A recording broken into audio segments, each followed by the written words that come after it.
तस्स भगवतो अरहतो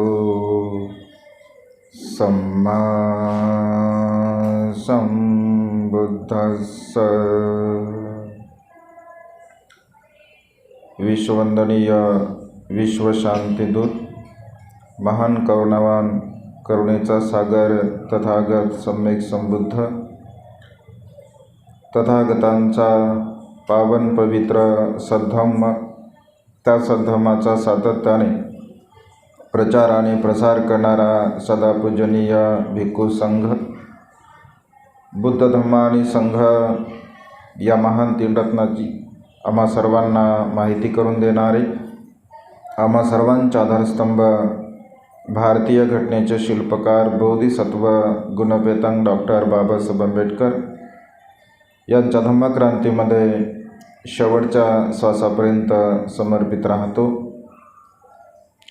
आजच्या या मंगलमय प्रसंगी, या वर्षावासाच्या पवित्र कालखंडामध्ये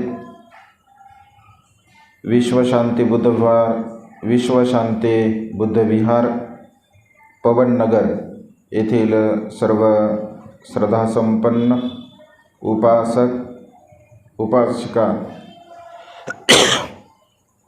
व या प्रसंगी उपस्थित असणारे पूजनीय भंते मेत्तानंदजी, आपणा सर्वांच्या प्रती अनंत अनंत मंगलकामना, मंगलमैत्री भावना व्यक्त करतो।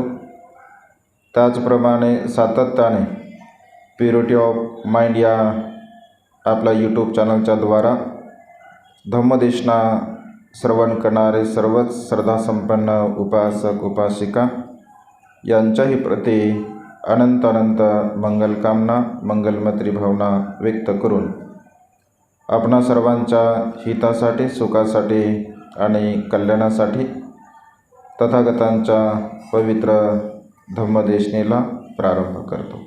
2-3 दिवसापासून अत्यंत महत्त्वपूर्ण असं सूत्र आपण बघत आहोत। त्या सूत्राचा सार रूपाने गाथांच्या द्वारा आपण धम्मदेशना श्रवण करत आहोत। आज आणि उद्या असं 2 दिवस आणखी सूत्र चालेल। त्यानंतर रतनसूत्र, सविस्तर रतनसूत्र बऱ्याच महिलांना पाठसुद्धा आहे।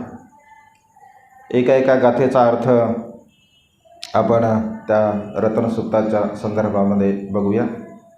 त्यानंतर महामंगलसूत्र असेल, वसलसूत्र असेल, पराभवसूत्र असेल, कसे भारद्वाज सूत्र असेल, म्हणजे तुमच्या संसारिक जीवनातील लोकांसाठी जे भगवंताने उपदेश दिले।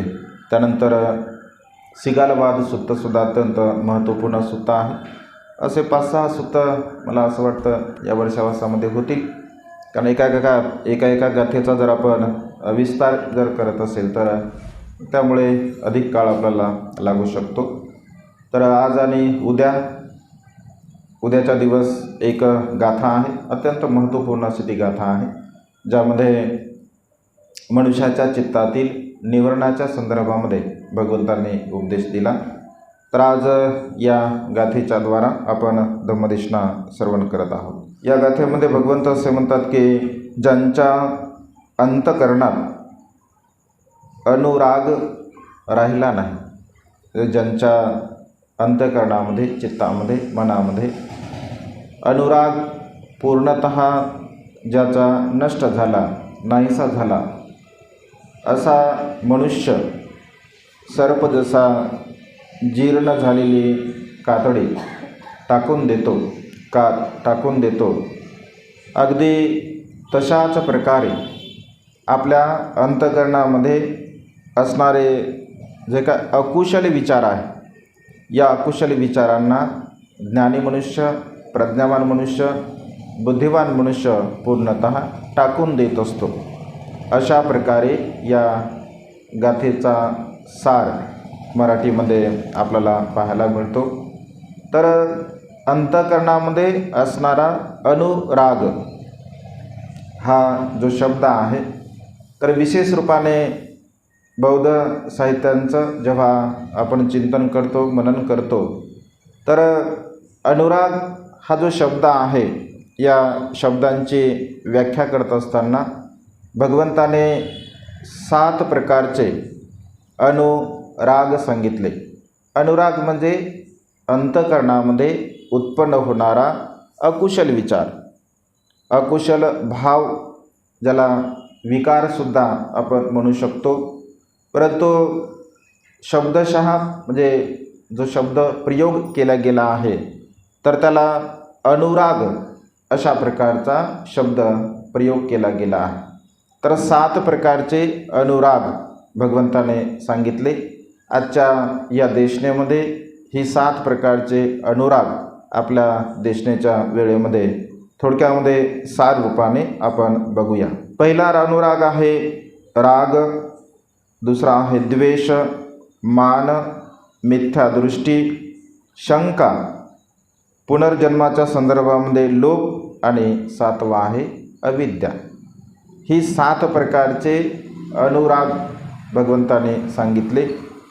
यापैकी राग जो आहे, या रागाच्या संदर्भामध्ये आपण बऱ्याच वेळा किंवा अनेक वेळा कालच्या देशनेमध्ये सुद्धा जो वितर्क आहे, ज्याला व्यापाद वितर्क असं म्हटलं जातं, ज्याला द्वेष असं म्हटलं आहे, त्या संदर्भामध्ये आपण देशना श्रवण केली. कोणत्याही अँगलने जर आपण बघितलं, कोणत्याही सूत्रामध्ये जर आपण बघितलं, म्हणजे भगवंताचा कोणताही उपदेश जरी असेल, तर या 3 गोष्टीवरती भर आहे. कारण 3 विकार हे महत्त्वपूर्ण आहे. राग, द्वेष आणि लोभ हे 3 विकार वेगवेगळ्या अंगाने आपल्याला पाहायला मिळतात. भगवंताचे अनेक उपदेश अनेक प्रसंगी भगवंताने दिले, तर त्याचा जो सार आहे, जे त्याचा जो सार आहे, तर त्याचा सार राग, द्वेष आणि लोभ या 3 विकारावरती येऊन, म्हणजे त्याचा जो समारोप आहे, तर तिथे होत असतो. कारण हे 3च विकार महत्त्वपूर्ण आहे आणि या 3च विकारांना नष्ट करण्यासाठी भगवंताने 45 वर्षापर्यंत 82,000 सुत्तांचा उपदेश दिला. राग, द्वेष आणि लोभ नष्ट करण्यासाठी मनुष्याला वेगवेगळ्या अँगलने भगवंताने 82,000 उपदेश दिलेले आहेत. 2,000 उपदेश भगवंताचे जे अग्रश्रावक होते त्यांनी दिले. म्हणजे अशा प्रकारे 84,000 उपदेश बुद्ध तत्त्वज्ञानामध्ये, त्रिपिटक साहित्यामध्ये आपल्याला पाहायला मिळतात. तर या संपूर्ण त्रिपिटकांचा, संपूर्ण उपदेशांचा जर सार असेल, तर तो म्हणजे रागाला नष्ट करणे, द्वेषाला नष्ट करणे आणि मोहाला नष्ट करणे, हा त्याचा सार आहे. आणि त्यामुळे भगवंत असे म्हणतात की मनुष्याच्या चित्तामध्ये हा असणारा जो राग, अनुराग आहे, जे रागाची जी भावना आहे, तर या रागाला आपण पूर्णतः नष्ट करण्याचा प्रयत्न केला पाहिजे. राग अग्नी असं भगवंतांनी म्हटलं आहे. द्वेष अग्नी, मोह अग्नी, याला अग्नीची उपमा भगवंताने दिल्या गेली आहे. आणि त्यामुळे मनुष्याच्या चित्तामध्ये असणारा हा जो भाव आहे, असणारा हा जो विकार आहे, या विकारांना रागाच्या द्वारा, द्वेषाच्या द्वारा मनुष्य अनेक प्रकारचे अपशब्द बोलत असतो आपल्या वाणीच्या द्वारा. कारण वाणी जर दूषित होत असेल किंवा मनुष्य क्रोधाने बोलत असेल, मनुष्य जर द्वेषाने बोलत असेल, तिरस्काराने बोलत असेल, तर केवळ त्याला राग आणि द्वेष हा कारणीभूत असतो. असे बौद्ध साहित्यामध्ये अनेक उदाहरण आपल्याला पाहायला मिळत असतात. भगवंत असे म्हणतात की काही क्षणासाठी रागावरती कंट्रोल करणे हा केवळ सुखाचा मार्ग नाही आहे. तर जोपर्यंत आपल्या मनातील सर्व प्रकारची भवबंधने आपण नष्ट करू शकत नाही, तोपर्यंत आपल्या चित्तामध्ये उत्पन्न होणाऱ्या या भवबंधनाला, या विकाराला आपण नष्ट करण्याचा प्रयत्न केला पाहिजे. आणि त्यामुळे मनुष्याच्या चित्तामध्ये जर समता भाव असेल, समताभाव असणारा मनुष्य आपल्या चित्तामध्ये उत्पन्न होणाऱ्या या विकाराला योग्य प्रमाणामध्ये जाणतो, समजून घेतो आणि त्याला नष्ट करण्याचा प्रयत्न करत असतो. भगवंताला सुद्धा, कारण मनुष्याच्या चित्तामध्ये राग उत्पन्न झाला असेल तर तो समोरील व्यक्ती बघत नाही. त्याच्या चित्तामध्ये द्वेष उत्पन्न झाला असेल तर तो समोरील व्यक्ती बघत नाही. म्हणजे कोणत्या स्तराला पोहोचलेला व्यक्ती आहे किंवा तो कोण आहे, सज्जन आहे, शीलवान आहे, प्रज्ञावान आहे, श्रोतापन्न आहे, सकृतागामी आहे, अनागामी आहे, अरंत आहे, सम्यक संबुद्ध आहे. म्हणजे मनुष्याच्या चित्तामध्ये जर हा विकार उत्पन्न झाला, रागाचा विकार उत्पन्न झाला असेल किंवा द्वेषाचा विकार उत्पन्न झाला असेल तर मनुष्य विचार नाही करत की समोरचा व्यक्ती म्हणजे कोण आहे. असे भगवंताच्या जीवनामध्ये अनेक प्रसंग आपल्याला पाहायला मिळतात. भगवंताला सुद्धा अशा प्रकारच्या अपशब्दाने लोक बोलत असत. भगवंताला सिरमुंड्या म्हणून लोक बोलायचे, अपशब्द बोलायचे की हा श्रमण गौतम सिरमुंडा आहे, हा श्रमण गौतम कुळाला नष्ट करणारा आहे, हा श्रमण गौतम स्त्रियांना विधवा करणारा आहे. म्हणजे अशा प्रकारच्या अपशब्दामध्ये भगवंताला नेहमी अनेक लोक अशा प्रकारच्या अपशब्दाने बोलत असत. किंवा भगवंताची स्तुतीसुद्धा करायचे, भगवंताची कधीकधी निंदासुद्धा करायचे. आणि भगवंताची स्तुती केल्यानंतर, भगवंताची निंदा केल्यानंतर काही भिक्षूंना असं वाटायचं की ते भगवंताला सांगायचे की भगवान अशा प्रकारे लोक आपली निंदा करतात, आपल्याला अपशब्द बोलतात, धम्माच्या संदर्भामध्ये सुद्धा अपशब्द बोलतात, भिक्खू संघाच्या संदर्भामध्ये सुद्धा अपशब्द बोलतात. कधीकधी असंही सांगायचे की भगवान आपली लोक स्तुती करतात, धम्माची स्तुती करतात, संघाची स्तुती करतात. आणि या दोन्ही प्रकारची लोक व्यवहारामध्ये आपल्याला पाहायला मिळत असत. तर तेव्हा भगवंत असे म्हणतात की भिक्षूनो, या दोन्ही प्रकारच्या गोष्टीमध्ये आपण पडलं नाही पाहिजे. जर समजा कोणी बुद्ध धम्म संघाच्या प्रती माझी कोणी स्तुती करत असेल, निंदा करत असेल तर यामध्ये आपण हळहळून जाऊ नये. किंवा कोणी माझी निंदा करत असेल, स्तुती करत असेल, निंदा केली तरी आपण दुःख करू नये आणि स्तुती केली असेल तरीसुद्धा आपण हळहळ करू नये. कारण हा एक लोकधर्म आहे. हा लोकधर्म असल्या कारणाने या लोकधर्मामध्ये वेगवेगळ्या प्रकारचे विचार करणारे लोक आपल्याला पाहायला मिळत असतात. अशाच प्रकारचा एक प्रसंग आहे. कारण भगवंत असे म्हणतात, कोणी मला मारले, कोणी मला लुटले, कोणी माझे हरण केले, कोणी मला अपशब्द बोलला, कोणी माझ्यावर कुरघोडी केली. असं जर आपण मनामध्ये वारंवार चिंतन करत असेल तर आपलं वैरत्व कधी शांत होत नाही. आणि त्यामुळे कोणी मला मारले, कोणी मला लुटले, कोणी माझी निंदा केली, कोणी माझी स्तुती केली, प्रशंसा केली किंवा अन्य प्रकारे माझ्या संदर्भामध्ये कोणी काहीही बोललं तरी आपल्या मनावरती त्या विचारांचा प्रभाव आपण होऊ देऊ नये. आपल्या चित्ताला आपण स्थिर ठेवलं पाहिजे. आणि जोपर्यंत मनुष्य अशा अवस्थेमध्ये आपल्या चित्ताला जर स्थिर ठेवत नसेल, कारण परीक्षा केव्हा होते, जेव्हा त्या सद्गुणाच्या संदर्भामध्ये विरोधाभास उत्पन्न होतो तेव्हा आपली परीक्षा होत असते. आणि त्यामुळे भगवंत असे म्हणतात की जोपर्यंत तुमची परीक्षा घेतली जात नाही तोपर्यंत त्यामध्ये तुम्ही परिपक्वता प्राप्त केली असं सिद्ध होत नाही. एक म्हणजे व्यावहारिक आणि वर्तमान काळामध्ये घडलेली घटना आहे की मनुष्य म्हणजे आपल्या विचारावरती, आपल्या विकारावरती म्हणजे कंट्रोल कसं ठेवत नाही. लगेच मनुष्याला म्हणजे राग उत्पन्न होतो, ऐक ना, लगेच द्वेष उत्पन्न होतो, लगेच प्रतिक्रियासुद्धा मनुष्य त्या ठिकाणी देत असतो. एक प्रसंग आहे मुळावच्या, मी नेहमीच्या देशनेमध्ये सांगत असतो. मुळावचे मोठे भंते जे आहेत, धम्मसेवक भंते जे, आपण बऱ्याच जणांना त्यांचं नाव माहीत असेल किंवा आपण बघितलं असेल. मोस्ट सिनियर आहेत सध्या, म्हणजे महाराष्ट्रामध्ये मोस्ट सिनियर आहेत आणि अत्यंत त्यागी भिक्षू आहेत. आजही जर तुम्ही त्यांची जर रूम बघितली सर तर बाज आहे, खाट ज्याला म्हणतो ना आपण, अगदी त्या आजही त्या म्हणजे 85 वर्षाचं वय आहे त्यांचं, आजही ते खाटेवरती म्हणजे झोपतात. अत्यंत साधी अशी त्यांची रूम आहे, म्हणजे अत्यंत साध्या स्वरूपामध्ये ते जीवन जगतात. तर एक व्यक्ती म्हणजे भंतेजीकडे गेले, 2 मित्र गेले होते आणि कधीकधी लोकांना तर एक म्हणजे सवय असते, स्वभाव असतो, तो स्वभाव गुण असतो. आणि कधीकधी आपल्याला समजत नाही की समोरचा व्यक्ती आपली परीक्षा घेत आहे. कधीकधी ते समोरचा व्यक्ती आपली परीक्षा घेत आहे हे समजण्यासाठी फार चतुर मनुष्य पाहिजे, म्हणजे हुशार मनुष्य पाहिजे. परंतु सहज जर आपण असा जीवन जगत असेल तर समजत नाही. आणि तो व्यक्ती म्हणजे दोघंजण भंतेजीकडे गेले आणि भंतेसोबत चर्चा करत होते. चर्चा केल्यानंतर मग त्यांनी सहज सांगितलं की भंतेजी हे जे उपासक आहेत तर खूप धार्मिक आहेत. आता आपण डिस्कस करतोच किंवा सांगतोच एकमेकांबद्दल, हे खूप धार्मिक आहेत आणि यांचे विपश्यनेचे सुद्धा म्हणजे खूप शिबिरं झाले.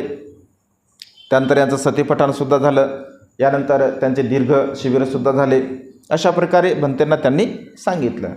तर ते म्हणाले हो का, वा खूप छान आहे म्हणाले, साधुवाद. आणि भंतेजीने तो विषय तिथे स्टॉप केला.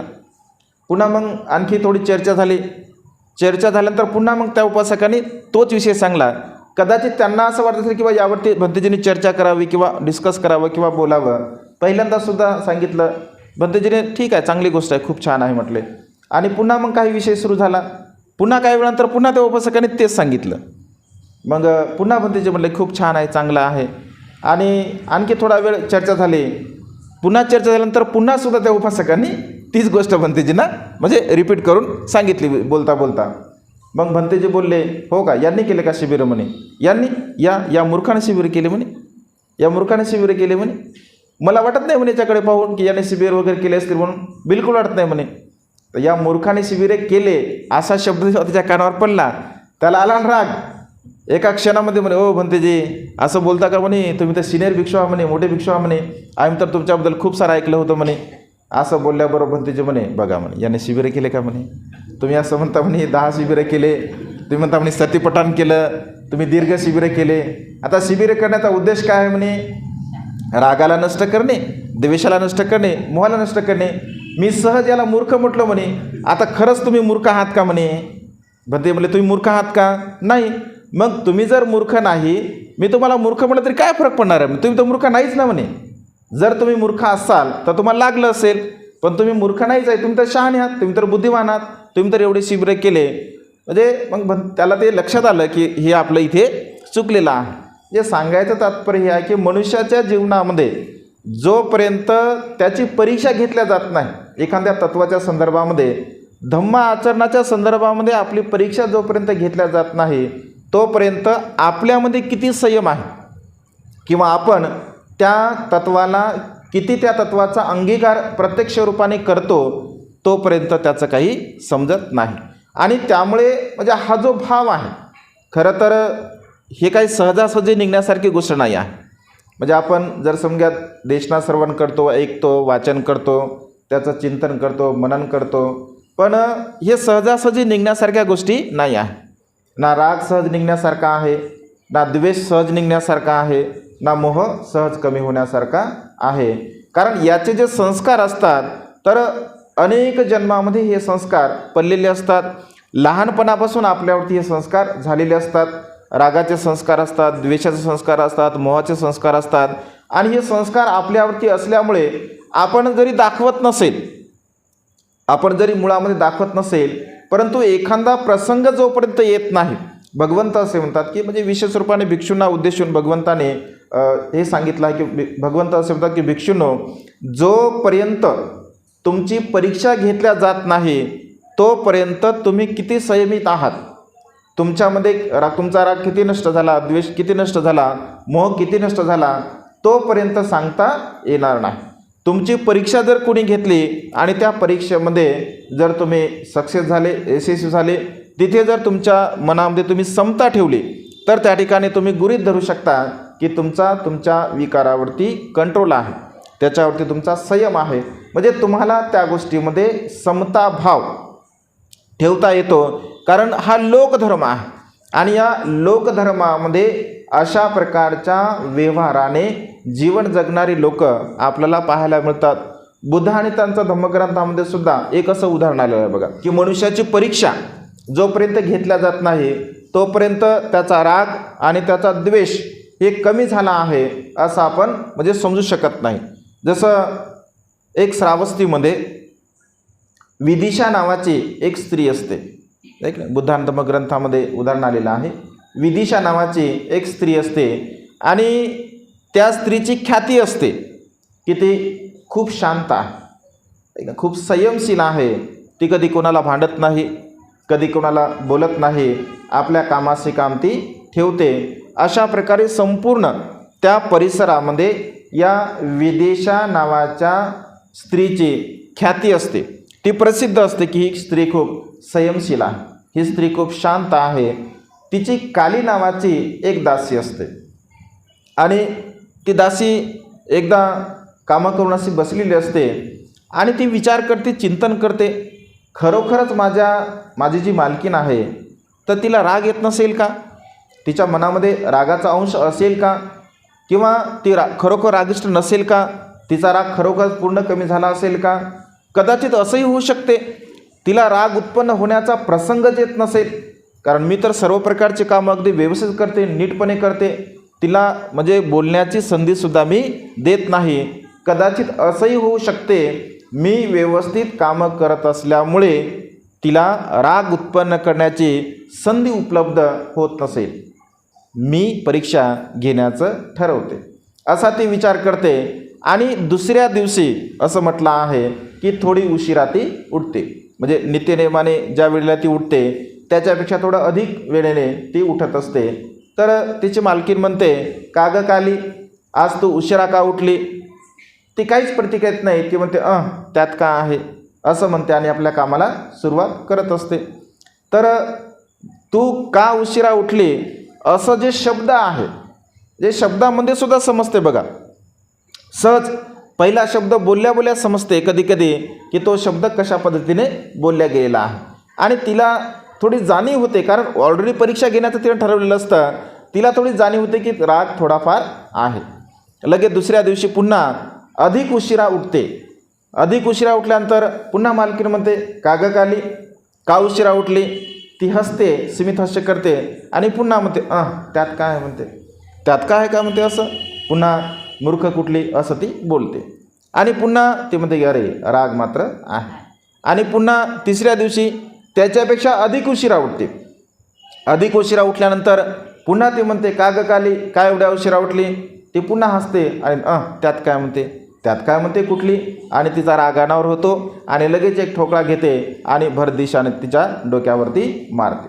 तिचं डोकं फुटतं आणि मग ती ओरडते, सगळ्या लोकांना सांगते की बघा बघा बघा, माझी मालकीण शांत आहे, शांतीसाठी तिची प्रसिद्ध आहे, तिने मला मारलं, मला रक्ताबंबाळ केलं. का केलं, का तर तिची लाडकी नोकरीण मोलकरीण ही उशिरा उठलेली आहे. म्हणजे सर्वत्र तिची त्या ठिकाणी जी प्रसिद्धी आहे, जी शांत होती, संयमशील होती, तिच्यात राग नव्हता, द्वेष नव्हता, तर ते सर्व काही तिचं उघड झालं.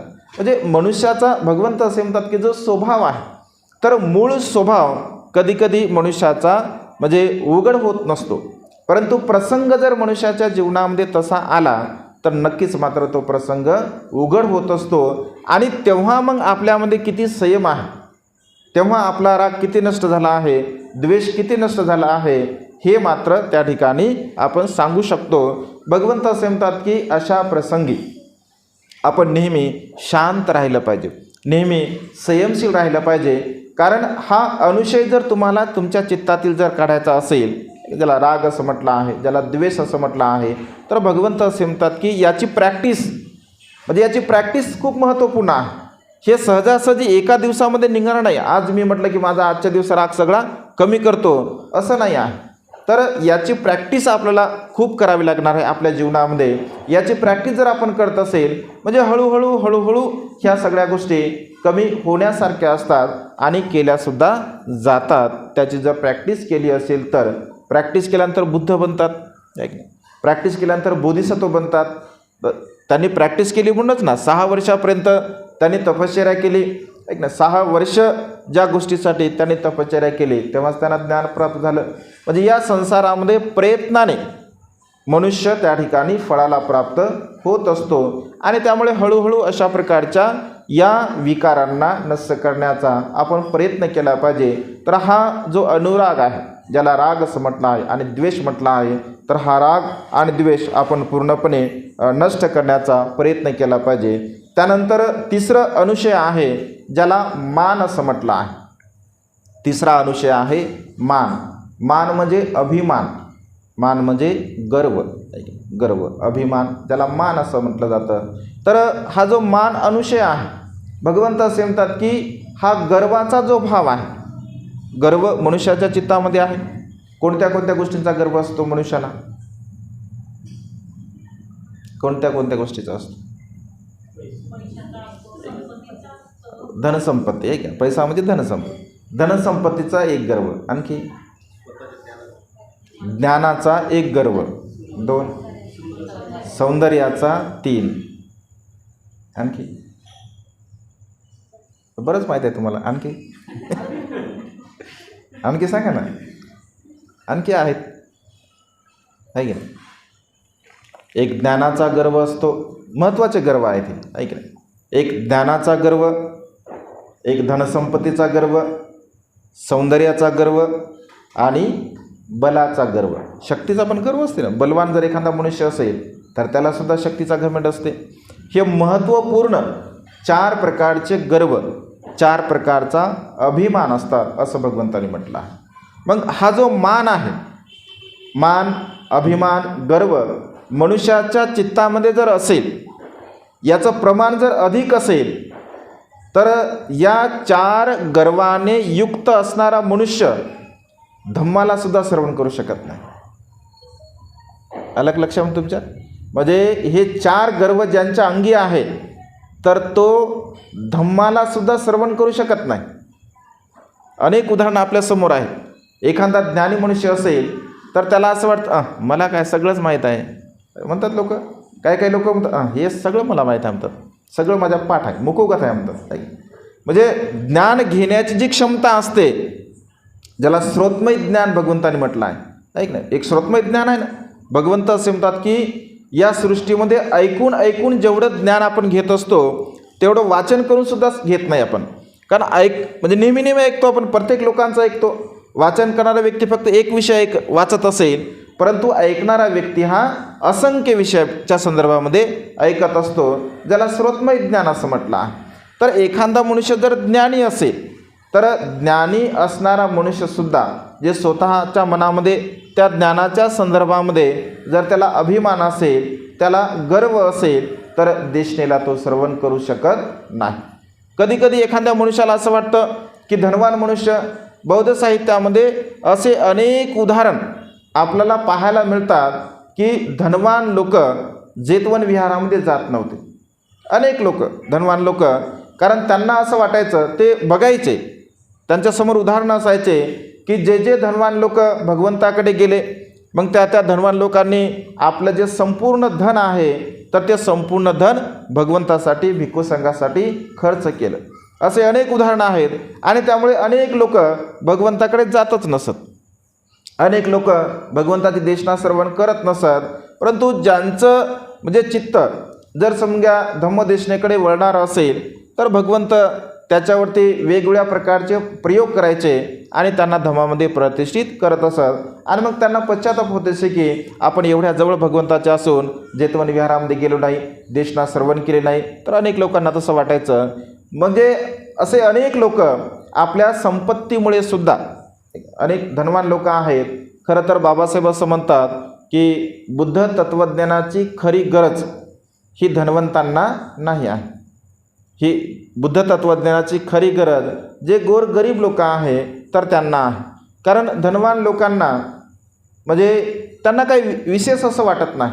एकदा विहारामध्ये जाण्यासंदर्भामध्ये विशेष वाटत नाही, किंवा धम्मदेशना श्रवण करणे विशेष वाटत नाही, बुद्ध तत्त्वज्ञानाचं आचरण करणे विशेष वाटत नाही. त्यांना असं वाटतं की 14 एप्रिल आपली झाली, विषय संपला, विजयादशमी आली, विषय संपला. 2 उत्सव असतात, एक 14 एप्रिलचा उत्सव असतो आणि विजयादशमीचा उत्सव असतो. 2 उत्सव केले का ते झाले, बौद्ध संपलं, त्यांचं अस्तित्व संपलं. आणि मग कधी कधी अशा लोकांचे अडचणीसुद्धा होतात. काही लोक तर आम्ही बौद्ध आहोत हे सुद्धा दाखवत नाहीत. आता आमच्या नगरामध्ये अनेक लोक श्रीमंत आहेत, अनेक लोक आहेत, मला माहीत आहे. आणि ते लोक विहारामध्ये सुद्धा येत नाहीत त्यावेळेस. असे अनेक लोक आहेत. तसे बरेच लोक खूप चांगले आहेत, कारण चांगले आहेत म्हणून एवढं मोठं तिथे काम होत आहे. मी गेलो तेव्हापासून जवळपास किमान 40-1 लाखाचं मी तिथे काम केलं आहे. म्हणजे धार्मिक आहेत, दानशूर आहेत म्हणून तर एवढं काम आहे. पण काही काही लोक असे आहे की ज्यांचं घराचं म्हणजे आपण म्हणतो ना, साध्या भाषेमध्ये आपण म्हणतो किंवा कोणाच्या घरचा काळा चहा आपण घेतला ना, म्हणजे असेही काही लोक आहेत की 15 वर्ष मला तिथे झाले, पण कोणाच्या घरीसुद्धा काही लोक असे की त्या घरीसुद्धा मी गेलो नाही, कारण त्यांना काही संबंध नसतो त्याच्याशी. म्हणजे विहार काय आहे किंवा धर्मगुरू का आहे किंवा धम्म का आहे, कारण ते 14 एप्रिलला त्यांचे चेहरे दिसतात आणि आपल्याला समजतं, रोज येणारे लोक समजतात आणि एप्रिलच्या दिवशी येणारे लोक समजतात. त्याच्यामुळं आपल्याला वाटतं बा ठीक आहे, आज आले बरं झालं, आज तरी आले, यात किमान भविष्यामध्ये असंही होऊ नये की 14 एप्रिलला सुद्धा यांनी विहाराचा दरवाजा बघू नये, असंही होते कधी कधी. तर अशा प्रकारचे लोक कशामुळे? धनसंपत्तीमुळे. त्यांना असं वाटतं की आमच्याकडे खूप धनसंपदा आहे, आम्हाला म्हणजे मान सन्मान दिला पाहिजे किंवा आम्हाला वेगवेगळ्या प्रकार त्यांच्या अपेक्षा असतात. आणि विहार भगवंताच्या काळामध्ये आपण बघतो की राजा भगवंताच्या समोर आसन घेऊन बसायचा. राजा प्रसेनजीत भगवंताच्या समोर एक छोटं आसन घेऊन बसत असे. राजा बिंबिसार भगवंताच्या समोर छोटं आसन घेऊन बसत असे. अनाथ पिंडक ज्याला असं म्हटलं आहे, जेव्हा तो भगवंताला सुरुवातीला भेटतो तो म्हणतो की भगवान, माझ्याकडे एवढी धनसंपत्ती आहे की मलासुद्धा माहीत नाही की माझ्याकडे किती संपत्ती आहे.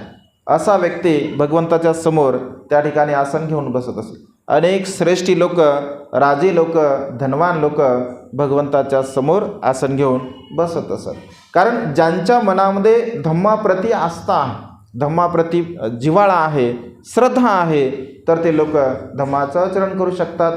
कधी कधी संपत्तीमुळे सुद्धा मनुष्य त्या ठिकाणी देशना श्रवण करू शकत नाही.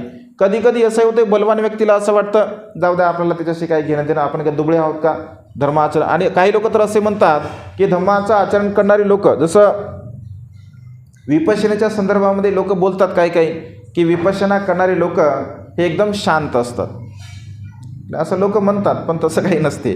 विपश्यना करणारे लोक शांत असतील असा एक हा भ्रम आहे, हा समज आहे, असं काहीच नाही आहे. विपश्यना फक्त आपल्या मनावरती संयम ठेवण्याचं एक शस्त्र आहे. म्हणजे विपश्यना साधना आपल्या स्वतःच्या मनावरती संयम ठेवण्यासाठी त्याचा खूप चांगल्या प्रकारे उपयोग होऊ शकतो.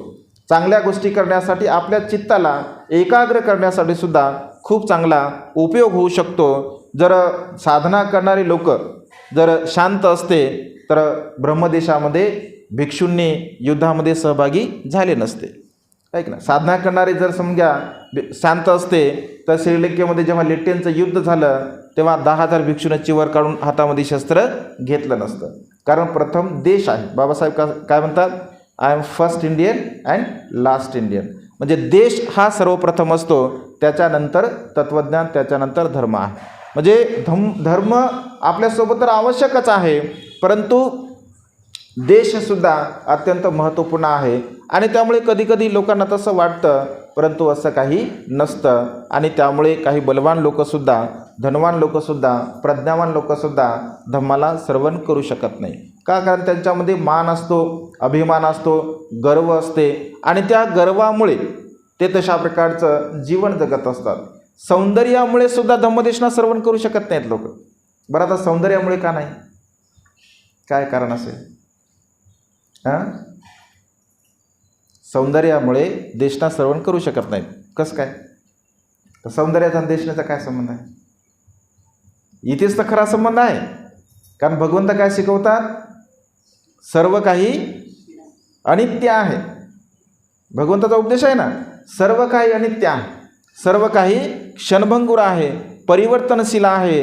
राजा प्रसेनजीतांची पत्नी खेमाराणी फक्त भगवंताला तिने बघितलं सुद्धा नव्हतं. कशामुळे?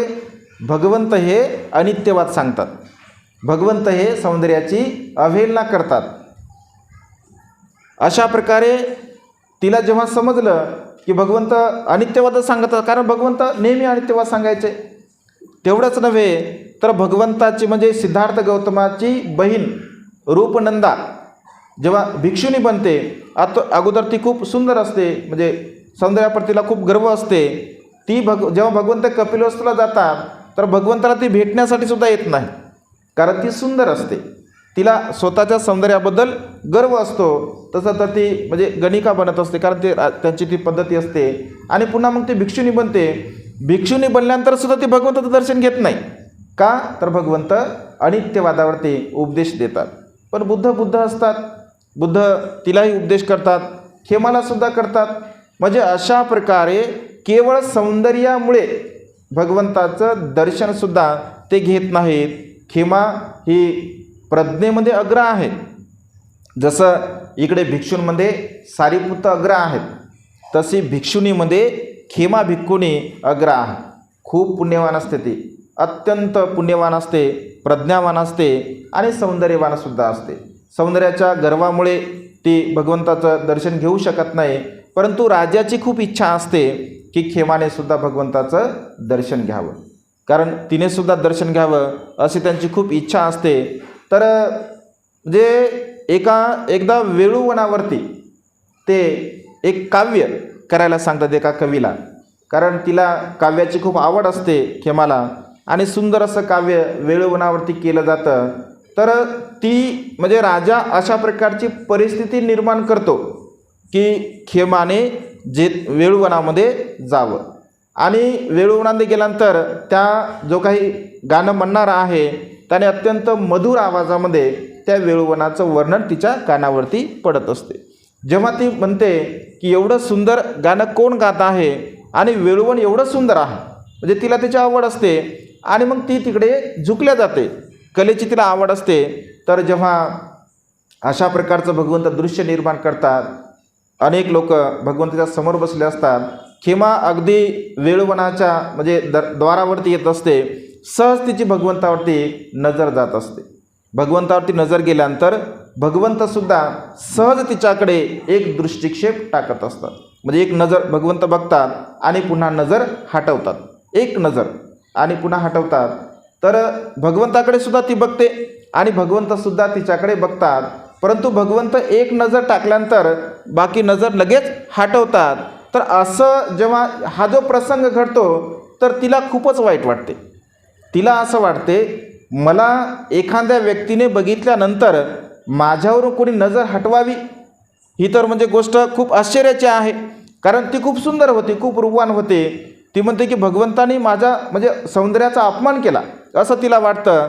आणि जेव्हा ती भगवंताच्या आजूबाजूला बघते तर तिच्यापेक्षा अत्यंत रूपवान स्त्रिया, भगवंत बलाने आपल्या अत्यंत रूपवान स्त्रिया भगवंताला वारा घालताना, त्या ठिकाणी हवा घालताना दाखवतात. तिला वाटते की अरे, भगवंताच्या सेवेमध्ये किती सुंदर सुंदर स्त्रिया आहे, मी तर काहीच नाही यांच्यासमोर. आणि पुन्हा त्या स्त्रिया हळूहळू म्हणजे 16 वर्षाची तरुणी 20 वर्षाची होते, 20 वर्षाची 25 वर्षाची, 30 वर्षाची, 50 वर्षाची, 60, 80, 90 आणि शेवटी असं मृत पावलेला म्हणजे त्या स्त्रीला दाखवलं जातं. भगवंत रिद्धिबलाने ते दाखवतात. अगदी हे दृश्य पाहता पाहता तिकडे खेमा श्रोतापन्न अवस्थेला प्राप्त होत असते. उपदेशसुद्धा श्रवण करत नाही, केवळ अनित्यवादाचं दर्शन भगवंत तिला देतात, कारण ती महान पुण्यवान असते, प्रज्ञेमध्ये अग्र. म्हणजे काय साधी गोष्ट आहे का? सारीपुत्ताच्या तुलनेमध्ये खेमा भिक्षुणीला भगवंताने स्थान दिलेलं आहे. तिचं जे पुण्य तसं असतं, कुशल कर्म तिचे अनंत जन्मामध्ये तिने केलेले कुशल कर्म असतात, पुण्यकर्म असतात. आणि त्यानंतर ती भगवंताकडे येते, भगवंताला वंदन करते, क्षमा मागते भगवंताची आणि भिक्षुणी बनण्याची याचना करते. भिक्षुणी बनते, ध्यान मनन चिंतन करते, अरहंत बनते. एवढंच नव्हे तर प्रज्ञेमध्ये अग्रसुद्धा बनत असते. म्हणजे मनुष्य कधीकधी सौंदर्यामुळे सुद्धा ते अज्ञान आहे आणि अज्ञानामुळे मनुष्य देशना श्रवण करू शकत नाही. भगवंत असे म्हणतात, हा जो मान आहे, हा अभिमान आहे, गर्व आहे, या गर्वामुळे मनुष्याची अनेक प्रकारे हानी होत असते, अनेक प्रकारे हानी होते. आणि त्यामुळे मनुष्याला कधीकधी समजत नाही. गर्वामुळे मनुष्य, अभिमानामुळे, आपल्या मान सन्मानामुळे, आपल्या आपतेष्टांमध्ये जर समजा वादविवाद झाला असेल तर मी कमी का लेखू, मी स्वतःला कमी का समजू, ऐक, किंवा मी त्याला का बोलू. एवढंच काय, लोक जेबीमसुद्धा घालत नाहीत. म्हणजे वाद जर झाला, समजा भांडण जर झाले, मी कशाला घालू म्हणते त्याला जेबीम, ऐक, त्यानं मला घातला नाही, मी कशाला घालू त्याला. आता जेबीमचा तुमच्या रागाचा काय संबंध आहे? जेबीमचा तुमच्या अहमपणाचा काय संबंध आहे? काही संबंध आहे का? काहीच संबंध नाही. लोक त्यालाही तिथे आणतात, म्हणजे अहमपणामुळे, गर्वामुळे, मीपणामुळे. वास्तविक पाहता हा अहंभाव, मीपणा, ऐक ना, जसं असं म्हटलं आहे उदाहरण म्हणून, जसं लवचिक जर मनुष्याचं मन असेल, ऐक, नम्र जर मन मनुष्याचं असेल, नम्रता ही अत्यंत महत्त्वपूर्ण आहे. लवचिकता आपल्या चित्ताची अत्यंत महत्त्वपूर्ण आहे. तर जसं नदीमध्ये आपण बघतो बघा, की नदीमध्ये ते शेवाळ असतं, लव्हाळ ज्याला म्हणतो आपण. नदीचा पूर जर आला असेल तर ते असं वाकून जातं, आहे की नाही? वाकून जातं. पाणी गेलं का पुन्हा सरळ होते. नदीच्या काठची जी झाडं असतात ते कधी कधी सरळच असतात, प्रवाहाच्या दिशेनं वाहून जात असतात. समाजामध्ये सुद्धा जे असे ताठर लोक असतात तर ते कुठेच नसतात, त्यांचे अस्तित्व कोणालाही माहीत नसतं. जसं एखादा समजा अत्यंत गर्विष्ठ जर अधिकारी असेल, एखादा गर्विष्ठ अधिकारी असेल आणि तो त्याला त्या पोस्टवर जेव्हा असतो, याच्यावरून आठवलं आणखी पदाचा सुद्धा अहंभाव असतो लोकांना. हा 5व्या प्रकारचा गर्व आहे आहे की नाही? पद, प्रतिष्ठा, आहे की नाही? पदाचा अहंभाव असते ना, मी एवढा अधिकारी, एवढा मोठा अधिकारी. आणि मग तो अधिकारावर जेव्हा असतो तर अधिकारावरती असल्यानंतर मग ते त्याच्या पदाचा वापर करतात. पण जेव्हा पदावून घरी येतात मग कोणीच विचारत नाही, कारण सवय झालेली असते. आणि सवय झाली असल्यामुळे ते कुठे जाऊ शकत नाही. मानसन्मान घ्यायची सवय असते आणि त्यामुळे तशा प्रकारचं म्हणजे त्यांच्या जीवनामध्ये सुद्धा दुःख उत्पन्न होत असते. तर हा जो मान आहे, मान, अभिमान, गर्व, याला आपण बाजूला ठेवलं पाहिजे आणि आपल्या मनामध्ये लवचिकता, लवचिक भाव हा म्हणजे ज्याला प्रामाणिकता आपण म्हणतो, किंवा आपल्या मनाला जो समजूतदारपणाचा भाव म्हणतो, तर तो समजूतदारपणाचा भाव आपल्या मनामध्ये निर्माण केला पाहिजे. त्यानंतर चौथा आहे मिथ्यादृष्टी. मिथ्यादृष्टी, सम्यक दृष्टी आणि मिथ्यादृष्टी. तसं मिथ्यादृष्टी हा विषय फार मोठा आहे. जेव्हा आर्य अष्टांगिक मार्ग आपण सांगू तेव्हा डिटेलमध्ये सम्यक दृष्टी काय आणि मिथ्यादृष्टी काय यावरती मी भाष्य करणार आहे. थोडक्यामध्ये सांगतो की मिथ्यादृष्टी म्हणजे काय. अगदी साध्या आणि सोप्या भाषेमध्ये भगवंत असे म्हणतात, जे तत्व आपल्या हिताचं नाही, आपल्या सुखाचं नाही, आपल्या कल्याणाचं नाही, तर त्या तत्वाला अंगीकार जर आपण करत असेल, म्हणजे जे तत्व आपल्या हिताचं नाही आहे त्याला सोडून देणे, जे आपल्या हिताचं आहे, कल्याणाचं आहे त्याला धारण करणे, ही बुद्धिमत्ता ज्यांच्याकडे असेल, म्हणजे चांगलं का आहे आणि वाईट का आहे, योग्य का आहे आणि अयोग्य का आहे, आपल्या हिताचं का आहे, आपल्या सुखाचं का आहे, हे समजण्याची बुद्धी ज्याला आहे, ज्याला ज्ञान आहे, त्याला सम्यक दृष्टी आहे असं भगवंतांनी म्हटलं आहे. कारण असारे सार मत्तिनो सारेच सार दस्सिनो ते सार नादिगच्छन्ति मिच्छा संकल्प गोचरा. साराला सार आणि असाराला असार समजणारा मनुष्य मिथ्या संकल्पमध्ये पडत असतो. सार म्हणजे सत्य, सत्याला असत्य समजत असेल आणि असत्याला सत्य समजत असेल तर तो दुःखामध्ये पडत असतो. आणि त्यामुळे सत्याला सत्य समजावं आणि असत्याला असत्य समजावं हे ज्ञान ज्यांना आहे तर त्याला सम्यक दृष्टी आहे. परंतु असं ज्ञान ज्यांना नसेल किंवा अन्य प्रकारचं जसं कर्मकांड आहे, बुवाबाजी आहे, यज्ञयाग आहे, ईश्वरवाद आहे, या सर्व प्रकारच्या संकल्पनेला जो मानणारा व्यक्ती आहे तर त्याला मिथ्या दृष्टीने युक्त अशा प्रकारचं म्हटलं आहे. जे 6 प्रकारचे पंथ होते जे मिथ्या दृष्टीचं, तशा 62 प्रकारच्या मिथ्या दृष्टी भगवंताने ब्रह्मजाल सूक्तामध्ये दीघनिकायमध्ये म्हणजे सांगितलेल्या आहे. तर अशा पद्धतीने दृष्टी आपली सम्यक असावी, दृष्टी आपली योग्य असावी, चांगली असावी, राईट व्ह्यू ज्याला म्हटलं आहे, बघण्याचा दृष्टिकोन हा आपला चांगला असला पाहिजे. तर हा चांगला दृष्टिकोन जर असेल तर मिथ्या दृष्टी आपली नष्ट होते आणि सम्यक दृष्टी आपल्याला प्राप्त होत असते. त्याच्यानंतर 5वं अनुशय आहे त्याला शंका असं म्हटलं आहे. 5वा अनुशय शंका, त्याला पाली साहित्यामध्ये विचिकित्सा असं म्हटलं आहे. मग विचिकित्सा कशा संदर्भामध्ये, शंका कशा संदर्भामध्ये, तर बुद्ध, धम्म आणि संघ या 3 रत्नाच्या प्रती जर आपल्यामध्ये शंका असेल, कुशंका असेल, ऐक नाही, शंका कुशंका मनुष्य चित्तामध्ये उत्पन्न होत असतात. शंका उत्पन्न व्हावी म्हणजे शंका उत्पन्न होणे याचा अर्थ आपण चिकित्सक आहोत हा भावार्थ होतो. परंतु त्या शंकेचं निरसन करून सुद्धा आपण घेतलं पाहिजे. शंकेमध्येच जर आपण जीवन जगलं असेल तर ते दुःखाला कारणीभूत ठरण्यासाठी सहाय्यक ठरत असतं. आणि त्यामुळे आपल्या मनामध्ये असणारी जी विचिकित्सा आहे, शंका कुशंका आहे, या शंका कुशंकेला पूर्णपणे आपण नष्ट केलं पाहिजे, नाहीसं केलं पाहिजे. आणि 3 रत्नांच्या प्रती दृढ श्रद्धा आपल्या चित्तामध्ये असली पाहिजे. बुद्धावरती दृढ श्रद्धा असावी, धम्मावरती दृढ श्रद्धा असावी आणि संघावरती सुद्धा दृढ श्रद्धा असावी. या 3 रत्नावरती जर आपली दृढ श्रद्धा असेल तर त्या ठिकाणी शंका नावाचा हा अनुशय आपला पूर्णपणे नष्ट होऊ शकतो, नाहीसा होऊ शकतो. त्यानंतर 6वं अनुशय आहे पुनर्जन्माचा लोभ. या संदर्भामध्ये आपण कालच्या परवाच्या दिशेमध्ये बऱ्यापैकी थोडक्यामध्ये आपण बघितलं होतं. तर अनेक लोकांना असं वाटतं, मी जसं म्हटलं की अनेक लोक असं म्हणतात की हे जे कुशल कर्म पुण्यकर्म मी जे करत आहे तर मला प्रत्येक बुद्धाच्या काळामध्ये जन्मग्रहण करायचं आहे, बोधिसत्वाच्या म्हणजे मैत्रीय बुद्धाच्या काळामध्ये आम्हाला जन्मग्रहण करायचं आहे. तर अनेक लोकांना असं वाटतं, म्हणजे अशी भावना असते लोकांची की भविष्यामध्ये लोक जीवन जगत असतात, परंतु भगवंत असे म्हणतात भविष्यामध्ये आपण जीवन जगू नये आणि भूतकाळामध्ये सुद्धा आपण जीवन जगू नये, तर वर्तमान काळामध्ये आपल्याला जीवन जगता आलं पाहिजे. पुन्हा भविष्यामध्ये काय होईल, पुन्हा जन्मात काय होईल, कसं होईल, काय करेल या भानगडीमध्ये बिलकुल पडू नये असं भगवंताने म्हटलं आहे. तुम्हाला वर्तमान काळामध्ये मनुष्याचा जन्म लाभलेला आहे आणि या मनुष्याच्या जन्मामध्ये लाभल्यानंतर आपण बोधिसत्वाच्या या बुद्ध शासनामध्ये आहोत, सम्यक संबुद्धांच्या बुद्ध शासनामध्ये आहोत. तर वर्तमान काळामध्ये एक चांगल्या प्रकारचं सुखपूर्वक जीवन जगण्याचा आपण नित्यनेमाने प्रयत्न केला पाहिजे. म्हणजे अशा प्रकारे या भावनेमध्ये सुद्धा आपण राहू नये. आणि 7वं आहे अविद्या. अविद्या हे अत्यंत महत्त्वपूर्ण असं अंग आहे. अविद्या स्पष्ट करत असताना तो विषय मी सांगणार आहे तुम्हाला. प्रत्यक्ष समुत्पाद सिद्धांत, ज्याला कार्यकारणभाव सिद्धांत असं म्हटलं आहे. म्हणजे अविद्येपासून कशा प्रकारे संस्कार उत्पन्न होतात, संस्कारापासून कसं उपादान सर्व निर्माण होते, हे सर्व एक स्पेशली तो विषय आहे. तर त्या संदर्भामध्ये प्रत्यक्ष समुत्पाद सिद्धांतसुद्धा आपण आपल्या देशनेमध्ये घेऊया. मला आठवण जर नाही झाली तर तुम्ही मला सांगा, म्हणजे आपण त्यावरती विचार करूया. ऐकणार, अविद्या ही अत्यंत महत्त्वपूर्ण आहे. बोलता बोलता कधी लक्षात राहत नाही, हा विषय निघून जातो आहे की नाही, म्हणून तुम्हाला असू द्या. कारण अविद्या ही अत्यंत महत्त्व. अविद्या म्हणजे काय? अविद्या म्हणजे अज्ञान. कशाचं अज्ञान? ज्ञानाचं अज्ञान. म्हणजे अविद्येचा जो अर्थ आहे तर अगदी भगवंताने फार म्हणजे चिकित्सक पद्धतीने सांगितलेला आहे.